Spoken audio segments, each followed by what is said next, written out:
मतदारसंघात 13,000 आहेत, एखाद्याचा 25 तर लय झालं तर 18,000 मतदान आहे. अरे दुसरे उत आलाय ना, दलित आहेत, मुस्लिम आहेत, बंजारा समाजाचे 400 जाती आहेत. द्या सोडून यांना, इथून पुढे यांचं मतदानच नको. पडलं तरी हरकत नाही, पण नकोच, झुकायचंच नाही. यांना यांची जागा आता दाखवावं लागणार आहे. कारण यांची भाषा या मराठ्यांनी मोठं केलं ना, त्या मराठ्यांना संपवणारी भाषा आहे. त्याच्यामुळे यांना संपवावंच लागतंय, खोड तर संपवावंच लागतंय आता.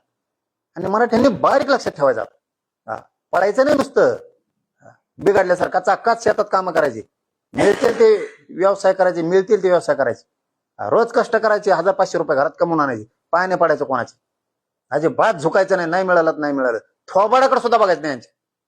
इतकं कट्टर कडवट. आता मराठ्याला दयामाया सोडावं लागेल, नसता पुढच्या पिढ्या मरत्यान बरं का मराठी हो, तुम्हाला सांगतो. आता ना जसं तसेच गेम दाखवायचे. मराठ्यांच्या विरोधात गेलेला नेता ज्या जातीचा असेल त्या जातीचा नेता इथून पुढे संपवायचा. हे मराठ्यांनी आता पक्का डोक्यात ठेवायचं. सांगायची गरज नाही लागली पाहिजे, आव्हान करायची गरज नाही लागली पाहिजे, मीडियातून सांगायची मराठ्यांना गरज नाही लागली पाहिजे. पक्क डोक्यात ठेवायचं, ह्यो आपल्या विरोधात आपल्या गावातून मराठ्यांना आरक्षण मिळू नये म्हणून मोर्चाला त्यांच्या जात होता.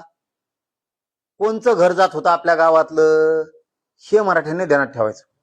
आपल्या जिल्हा परिषद सर्कलचा कोणचा ओबीसीचा नेता मराठ्यांना आरक्षण मिळू नये म्हणून त्यांच्या व्यासपीठावर जात होता, कोणचा सरपंच जात होता, कोण कार्यकर्ता जात होता, कोण सामाजिक कार्यकर्ता जात होता, कोणत्या पक्षाचा माजी आमदार मंत्री छगन भुजबळच्या व्यासपीठावर जाऊन मराठ्याला आरक्षण मिळू नये म्हणतो. इथून पुढे डोक्यात फिट ठेवायचं, कट्टर आणि कडवट वागायचं, पाडायचे, उद्ध्वस्त करायचे म्हणजे करायचे. कारण जातीवाद करणारी घाण संपली.